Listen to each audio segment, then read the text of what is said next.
সাকিব আল হাসানের বাংলাদেশে ফেরা নিয়ে সৃষ্টি হয়েছে অনিশ্চয়তা। কানাডার ফ্র্যাঞ্চাইজি লিগে খেলতে ব্যস্ত সাকিব টুর্নামেন্ট শেষে দেশে ফিরবেন কিনা সেই ব্যাপারে কোনো তথ্য নেই এখনও বিসিবির কাছেও।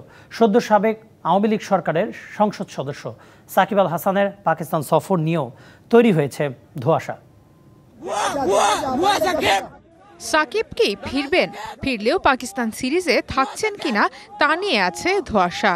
6 আগস্ট দ্বাদশ জাতীয় সংসদ বিলুপ্ত হবার পরপরই আর জনপ্রতিনিধি নন সাকিব আল হাসান। বর্তমানের অস্থিতিশীল বাংলাদেশে তাই তার নিরাপত্তার দায়িত্বটা পুরোপুরিভাবেই এখন বিসিবির। সাকিব আল হাসান গতকালকে রাষ্ট্রপতির আদেশ অনুযায়ী সাকিব আল হাসান এখন আর সংসদ সদস্য নন, তো উনি একজন ক্রিকেটারই রয়েছেন। তার আরও 2-3টা খেলা রয়েছে, আমরা তাদের সাথে যোগাযোগ করব এবং তার প্ল্যানটা জানার চেষ্টা করব।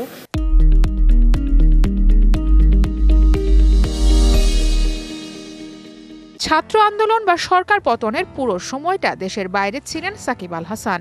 খেলছেন কানাডার গ্লোবাল টি-20 লিগে।